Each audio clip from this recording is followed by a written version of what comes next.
안녕하십니까. 거꾸로 투자하는 쇼킹 부동산입니다. 대한민국 부동산 시장의 운명을 결정할 기준금리, 앞으로 기준금리가 어떻게 움직일까요? 2월 금통일을 앞두고 한국은행의 깜빡이가 나왔습니다. 자, 굉장히 중요한 정보가 쏟아졌는데 과연 부동산 시장의 운명은 어떻게 될까요? 오늘 영상을 보시면 어느 정도 예상이 가능하실 겁니다. 영상 시청 전에 구독으로 인생을 바꾸시기 바랍니다. 자, 최근 아파트 시장이 일부 회복 신호가 보이고 있습니다. 거래량이 11월 바닥 기준으로 12월부터 증가 추세로 전환이 됐고요. 급락을 선도했던 지역의 반등세가 뚜렷하게 보이고 있습니다. 또한 매매가격지수, 매매수급지수 역시 5주 연속 낙폭을 축소하고 있다는 거죠. 다 이런 회복 신호가 나오는 거, 급격히 올라갔던 시장금리가 하락하면서 매수 가능한 금리 수준까지 낮아졌고 저가 매수세가 유입됐기 때문이라 말씀을 드렸습니다. 자, 그럼 이런 추세에 제동을 걸 수 있는 방법은 무엇이 있을까요? 아주 간단합니다. 2월 금통위에서 기준금리를 인상하면 됩니다. 2월 23일 이제 얼마 안 남았죠. 금리 고점 연내 인하에 베팅된 채권금리의 금리 인상으로 변화가 일어날 수 있다는 거예요. 그럼 예금금리가 올라갈 것이고 대출금리가 상승하고 여기에 주택 수요 감소로 이어지고 여기에 더불어서 심리 위축까지 더해지면서 현재 시장에 찬물을 끼얹게 된다는 거죠. 자, 하지만 채권 시장에서 왜 금리 고점을 예상했을까요?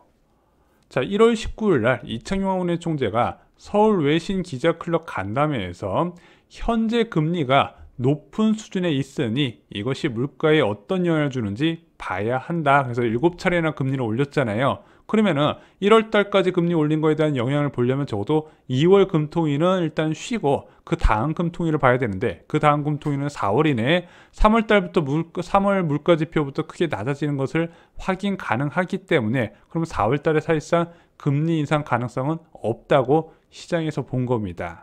하지만 1월 19일 이후에 새로운 데이터가 계속 쌓이고 있어요. 먼저 기대 인플레이션 3.9%가 나왔습니다. 1월 기준 12월까지 지속적으로 낮아지다가 흐름이 바뀌었다는 거예요. 자, 왜 기대 인플레이션이 상승을 했냐? 결국에는 공공요금 인상 때문입니다. 지금 난방비 때문에 난리죠. 자, 그리고 1월 소비자 상승률 시장 전망치도 웃돌았습니다. 2023년 1월 기준 5.2%를 기록했습니다. 시장 전망치가 4.9%였거든요. 무려 0.3%포인트 차이가 나버렸습니다. 자, 이창용 은행 총재는 물가 안정에 중점을 두면서 통화 정책을 운영한다고 했는데 야, 물가가 다시 상승하는 흐름이네. 6.3에서 5.0, 4%는 아니더라도 비슷한 수준을 유지해야 되는데 5.2%까지 올라갔잖아. 이거 그대로 둘 거야. 이런 생각을 할 수 있죠. 자, 그리고 결정적인 것은요. 바로 미국의 고용 보고서였습니다. 비농업 고용지수 충격적인 수치였죠. 51만 7천 명. 미국 실업률 3.4%. 와, 고용시장 정말로 뜨거웠습니다. 이러다 보니까 시장에서 미국 최종금리 전망이 당초 5%에서 5.25% 아니다. 그 이상 올라갈 거란 공포가 커지고 있는 겁니다. 이에 따라서 국채금리 역시 빠르게 상승을 하고 있고 대한민국 국채금리도 연동이 어느 정도 되고 있습니다. 자, 당연히 미국에서 금리를 더 크게 올리게 된다면 한미 기준금리 역전 확대 우려가 커지잖아요. 지금도 1.25%포인트거든요. 아마 2000년 이후에 가장 높은 이제 한미 기준금리 역전 폭일 겁니다. 그럼 여기서 미국이 2차례까지 올리면 1.75%포인트까지 확대가 돼버려요. 역사적으로도 역전폭이 굉장히 크게 벌어진다는 겁니다. 그러다 보니까 지난 1월 금통위에서 3.75%까지 가능성을 열어놔야 된다고 생각했던 금통위원이 3명이었는데 여기서 이런 요인들을 감안해서 추가 금리 인상 가능하지 않을까 이런 전망도 힘을 받았다는 거예요. 자, 일반적으로 한국은행은요 통화정책 방향을 미리 제시를 하게 됩니다. 그래서 깜짝 인상 이런 게 잘 없어요. 미리 시장이 대비할 수 있게 신호를 주게 됩니다. 자, 그럼 우리는 지금 통화정책이 어디로 움직일지 감을 못 잡고 있잖아요. 그럼 한국은행에서 이것을 좀 알려주는 경우가 많이 있다는 겁니다. 뭐 예를 들어 BOK 이슈노트 같은 보고서 아니면은 금통위원이나 부총재 발언, 마지막으로 한국은행 총재의 언론 접촉을 통해서 어느 정도 예상 가능한 범위 내에서 통화정책이 움직이게 하거든요. 그런데 서영경 금통위원이 지난 7일 언론에 노출이 됐습니다. 주한 미국 상공회의소가 개최한 특별 간담회에 참석을 한 거예요. 여기서 중요한 정보가 정말로 많이 쏟아졌습니다. 저는 개인적으로 서영경 금통위원을 좀 약간 매파 성향에 가깝게 좀 분류를 하고 있거든요. 물론 자세한 건 아무도 몰라요. 이제 대한민국 금통위원들이 매파적인 성향을 내는 게 솔직히 쉽지는 않거든요. 왜냐면 대한민국 언론들이 워낙 친기업적인 성향을 가지다 보니까 매파적인 성향을 가진 금통위원을 굉장히 싫어하고 공격도 많이 해요. 그래서 매파적인 의견을 내는 게 좀 공개적으로 내기는 어렵지만 그냥 사람들이 추측하기로는 서영경 금통위원은 약간 매파적인 성향이 있다 이렇게 분류를 하고 있습니다. 자, 이제 가장 중요한 것부터 풀어나가 볼까요? 2월 금통위 기준금리 인상할까 말까 어떤 힌트가 나왔을까요? 자, 먼저 한국은행의 기준금리가 3.5%인데 이미 중립금리 수준 범위를 넘어섰다. 그럼 긴축 수준의 금리가 됐다는 것을 의미를 하죠. 그러면은 이 금리 수준을 유지하는 것도 어느 정도 긴축적인 상황이라 생각한다고 이야기를 했습니다. 자, 서영경 금통위원이 말씀하신 건 이런 겁니다. 물가 상방 압력이 여전히 적지 않습니다. 그래서 기대 인플레이션도 올라갔고 소비자 물가 상승률도 올라가고 있다. 그런데 이것을 통화 정책을 더 금리를 올리면서 대응할 것이냐? 그러지는 않고 현재 수준의 기준금리를 유지하면서 지켜보겠다고 이야기를 한 겁니다. 이창용 총재가 1월 18일 날 이야기했었던 이미 지금 높은 수준의 금리다. 물가에 어떤 영향을 주는지 지켜보겠다와 맥을 같이 한다는 거죠. 그래서 2월 금통위에서 기준금리는 동결될 가능성이 높아졌습니다. 일단은 뭐 여러 가지 정황상 2월 금통위는 동결이에요. 왜냐하면 일단 1월 금통위에서 소수 의견이 2명이 나왔거든요. 이렇게 소수 의견 2명 나왔을 때 그 다음 금통위에서 올리는 경우는 거의 없다고 하네요. 게다가 3월 금통위도 없잖아요. 그래서 지금 당분간은 3.5% 기준금리로 이어질 가능성이 있는 겁니다.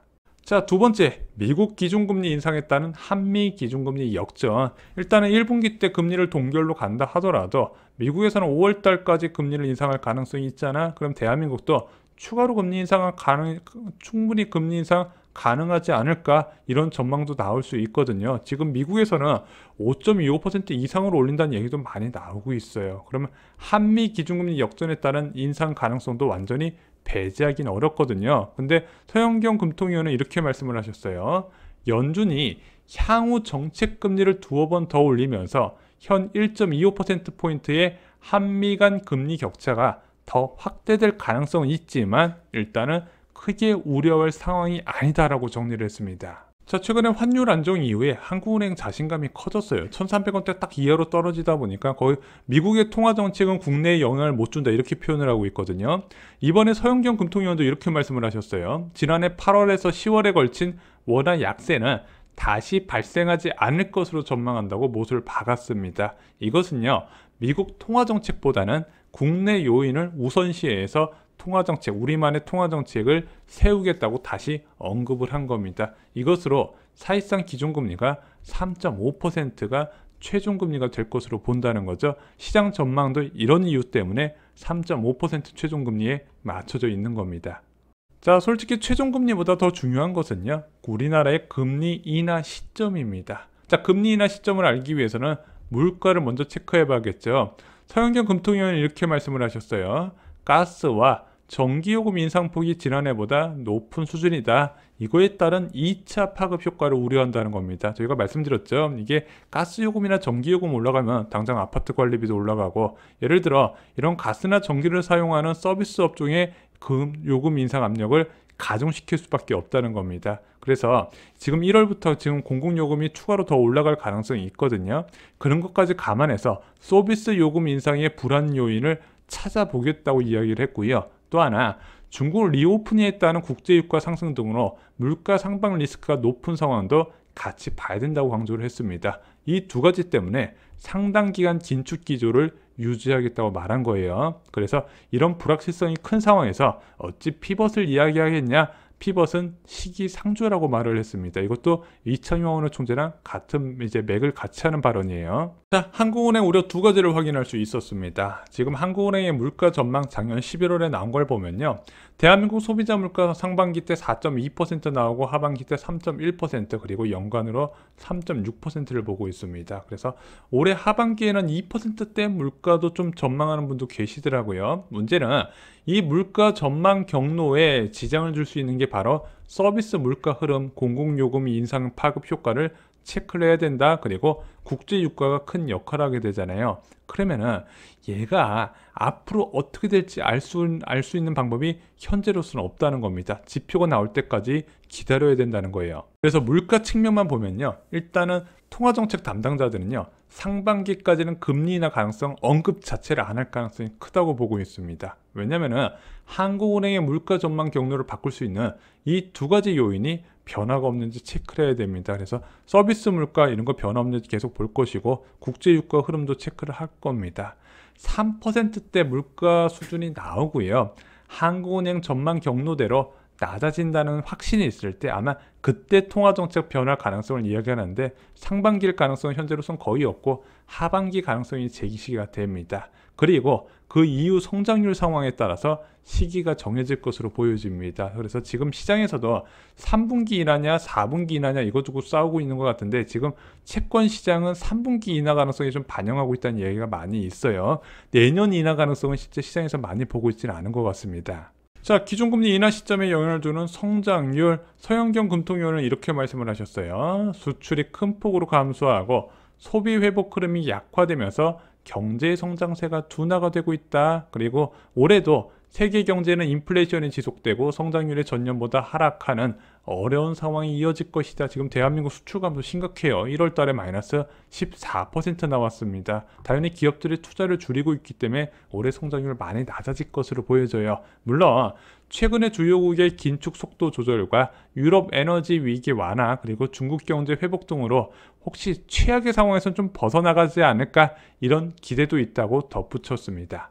자, 오늘 중요한 내용 다시 한번 결론을 내보겠습니다. 첫 번째, 2월 금통위에서 기준금리 동결은 유력해 보입니다. 두 번째, 미국 통화정책보다 국내 요인을 우선 고려한다고 다시 한번 강조를 했습니다. 이것으로 3.5% 기준금리가 최종금리가 될 것으로 거의 확실시 되는 것 같습니다. 시장 전망과 일치합니다. 마지막으로 가장 많은 분들이 관심을 가지시는 그 연내 금리 인하 가능성, 제가 보기에는 상반기에는 언급이 안 될 가능성이 있습니다. 물가 변화의 두 가지 영향, 그것이 실제 변화를 일으키는지 체크를 하고 그 이후에 성장률을 보면서 이것을 바꿀지 말지 결정을 할 것으로 보여집니다. 시장에서는, 채권 시장에서는 3분기 인하 가능성까지 보고 있다고 말씀을 드렸습니다.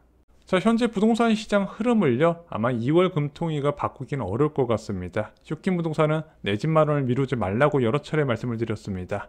기존 주택 매수하는 방법, 쇼킹 부동산 서적 역전세대라는 큰 도움이 될 만한 자료를 모두 수록해 두었습니다. 그리고 1주택자나 무주택자분들 모두 다 기다리시는 3기 신도시 당첨 비법도 청약가부에 총정리 되어 있습니다. 이상으로 영상 마치겠습니다. 좋아요, 구독, 공유 꼭 부탁드립니다.